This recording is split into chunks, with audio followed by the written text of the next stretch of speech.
Auto में बैठना है, मराठी में बोलो। महाराष्ट्र में रहना है तो फिर मराठी बोलना पड़ेगा।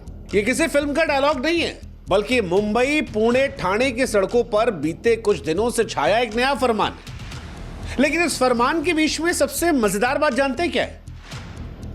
द मोमेंट यू से English, yes sir, please welcome sir, English, great sir. लेकिन आप बोले हिंदी, नहीं हिंदी नहीं, हिंदी जाओ, हिंदी वापस। आप जोमेटो की डिलीवरी बॉय से लेकर होटल में हिंदी बोलने वाले स्टाफ तक, ऑटो वाले की डांट से लेकर सड़क पर हिंदी में बात करने वाले लड़कों तक, ये चल क्या रहा है?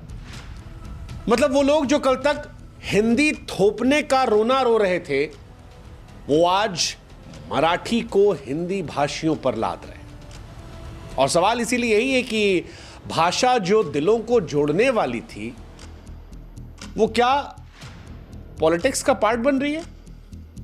सवाल यह भी है कि क्या ये महाराष्ट्र में मराठी को लेकर प्रेम है, और अगर है तो फिर हिंदी पाप और अंग्रेजी बाप कैसे?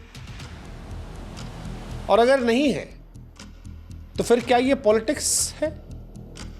मतलब इमेजिन करके देखो आप, चलो आप थोड़ा सा इमेजिन करते हैं। मुंबई की सड़क पर एक डिलीवरी बॉय पसीना बहाते हुए मेहनत करके धूप में या बरसात में पिज्जा लेकर पहुंचता है, और कोई दरवाजा खोले और कहे मराठी बोलो वरना पैसा नहीं।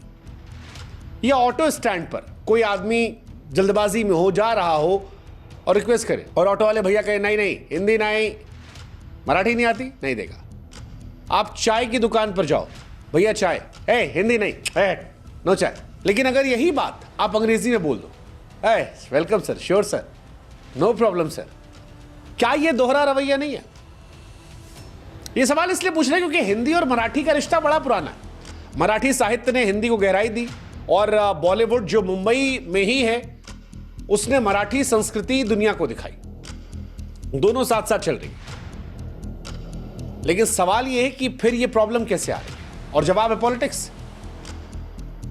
सियासत की निंजा तकनीक का नतीजा है कि कभी जाति, धर्म या भाषा के आधार पर लोगों को बांट दो। कोई भी पॉलिटिशियन जो इन तीनों को हथियार बनाता है, वो इजीली खबरों में आने लगता है। और कई बार जनता जो होती है वो खामोश रहती है, क्योंकि उसे लगता है हमारी चीज तो बढ़ा रहे, ठीक है हम नहीं बढ़ा रहे, कोई तो बढ़ा रहा है।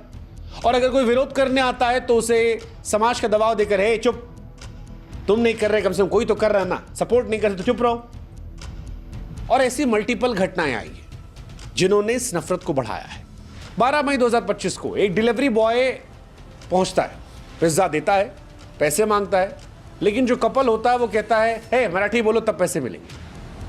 वो लड़का कहता है कि मुझे मराठी नहीं आती है, पिज्जा दिया है, पैसे दे दीजिए। कहते हैं नहीं, मराठी सीखो, महाराष्ट्र में रहना है तो मराठी सीखना होगा। वो कहता है मैम मैंने आपको पिज्जा दिया, पैसा दे दो। नहीं। और फिर उस कपल ने उसे ताने मारे। डिलीवरी बॉय जो था वो दिलेर था, उसने मोबाइल निकाला, वीडियो रिकॉर्ड किया, डाल दिया। अब इसके बाद भी कई सारे लोग अलग अलग तर्क दे रहे। कुछ ने कहा कि यार गरीब डिलीवरी वाला था, उसके साथ गुंडागर्दी करने की जरूरत क्यों थी। कुछ लोग आ गए नहीं, मराठी हमारी शान, महाराष्ट्र में रहना तो मराठी सीखना होगा।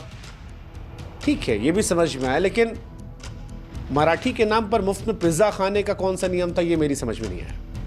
बट ये इकलौती घटना नहीं थी। ऐसा नहीं कि हर जगह पैसा मार रहे हैं। ठाणे में ऑटो वाले ने हिंदी भाषी को उतार दिया, गाली दी, मार रहे। ठाणे में ऑटो वाले ने हिंदी भाषी को उतार दिया, गाली दी और गाड़ी से उतार दिया। एक बिहार के लड़के का वीडियो वायरल हुआ जिसमें बिहार के लड़के ने यह बताया कि वो दुकान पर काम करता है और उसके साथ बदतमीजी की गई। इंसान की तरह नहीं समझाता वहां पर यूपी बिहार के लोगों को। महिला के साथ भी यही हुआ। एक सामान मांगने गई थी दुकानदार के पास और डांट दिया गया, मराठी नहीं तो सामान नहीं। सवाल यह है कि ये मराठी भाषा का प्यार है या हिंदी को डराने का बहाना? अब इस तमाशे को अगर समझना है तो आपको पॉलिटिक्स के अंदर घुसना पड़ेगा, क्योंकि इस तमाशे के डायरेक्टर जो हैं वो हैं राज ठाकरे। राज ठाकरे जिनकी सियासत ढलान पर है। एक जमाने में शिवसेना के स्टार थे बाल ठाकरे के दौर में, लेकिन जब से मनसे में गए तब से जनता का मन उनसे हट गया। अब उनको कमबैक करने के लिए हर बार एक ही रास्ता मिलता है, हिंदी भाषियों गाली दो। हमारे यूपी बिहार के जो नेता हैं उनकी थोड़ा रीढ़ में हड्डी कमजोर है। वो राज ठाकरे को उस भाषा में जवाब नहीं दे पाते। वो उनको ये एहसास नहीं करा पाते कि अगर वाकई में सब चले गए हिंदी पट्टी वाले तो महाराष्ट्र क्या होगा? हालांकि राज ठाकरे या महाराष्ट्र में रहने वाले अगर महाराष्ट्र की भाषा को लेकर चिंतित हैं तो यह चिंता वाजिब है।